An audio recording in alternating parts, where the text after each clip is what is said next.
Fear. Most people are governed by their habits, their fears, and their opinions of others.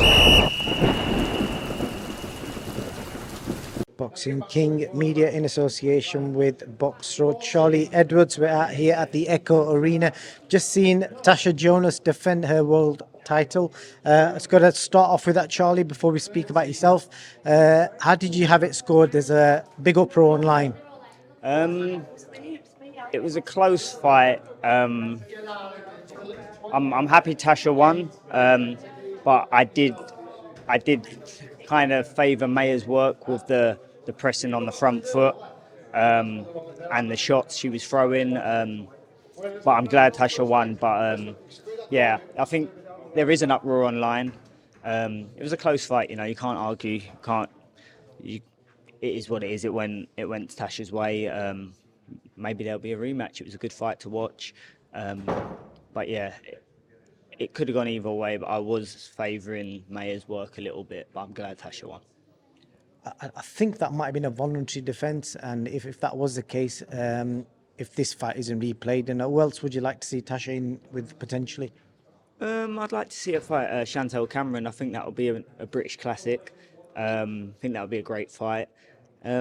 Obviously, there's Clarissa Shields out there. I know she's been interested in fighting her for a long time, but yeah, I think it would make perfect sense, I think, for Shantel Cameron and Tasha. I think that would be a great matchup, especially Shantel coming off the Katie Taylor loss, which was a close one as well. Could have gone either way.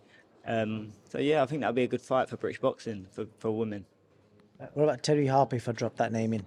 Yeah, Terry Harper as well. That's another fight. You'd think Tasha would want to put that wrong right. And it's a fight I believe Tasha wins very comfortably, to be honest with you. So yeah, that's another fight that everyone would probably want to watch because the first one was a controversial one. And just moving on yourself, I just spoke to your trainer, Stephen Smith, said he's enjoying being a trainer and saying how different it is for him rather than walking into the ring as a fighter. Your stablemate, Steve Clark, got a good debut win tonight as well. Just a quick word on that. Yes, Steve Clark put in a top performance. I don't think you could have asked for a better debutant fight. It went exactly how to plan. It felt like a bit like a main event ring walk, to be honest. Like the whole crowd, he sold 1,000 tickets. The whole crowd was going off the roof for it, and he got the stoppage in the third round, so he did get a few rounds as well. And it was welcome. See you later, Mick. And it was welcome to the pro game. And I don't think you could have asked for a better pro debut, to be honest. And obviously yourself, I think you've hinted all this week there's potential news on the horizon. Can you give us any more? I don't want to talk things before they're done. I am getting a few offers over the next week. I've had some meetings with a few people, and it's really exciting stuff now. 2024, it's time to push on with my career.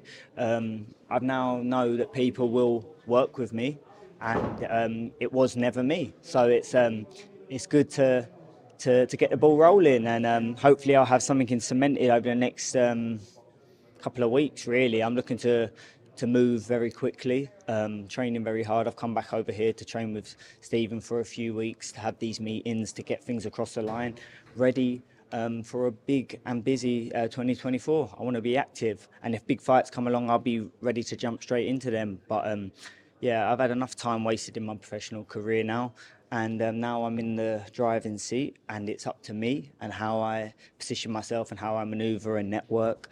Things are happening. And just want to get a quick word on your brother. I noticed he's got himself in the WBC ranking. What do you want to see your brother do next?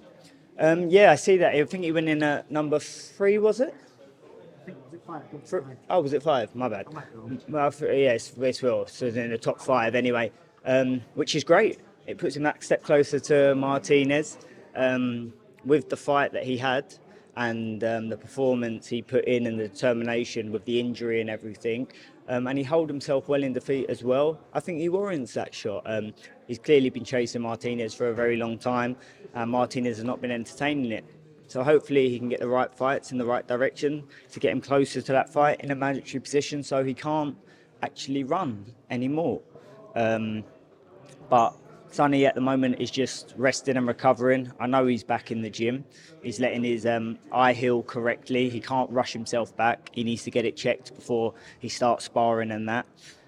So yeah, he's in positive spirits, and yeah, he's looking forward. You know, my brother, he loves to fight, and he just wants to be back in the ring already. So all he wants to do ever in training is sparring. So it's going to be quite a long period of time for him until he can get back sparring. When his eye's healed, he'll be back in. But other than that, he'll be back in the gym punching, doing pads, improving himself, and going on and bettering himself, ready for next year. I would also like to see him maybe drop down to light flyweight. He does make the weight very, very comfortably. And he can pick up another world title, you know, and become a two-weight world champion. That would be great, wouldn't it? Definitely would. I'm still trying to catch up with him. He left me on red last time I messaged him, so if he's listening, hopefully he can reply to me so I can catch up with him sometime soon. And Charlie, I wish you all the best with your career, and see what's next for you. Yeah, nice one. Thank you. Thank you for having me on the show as always, and thank you for all the supporters who continue to support me. I look forward to being back in the ring and shining bright under those lights. Thank you. Listen, I got a question for you. Where can discipline take you? Discipline points you toward your goals.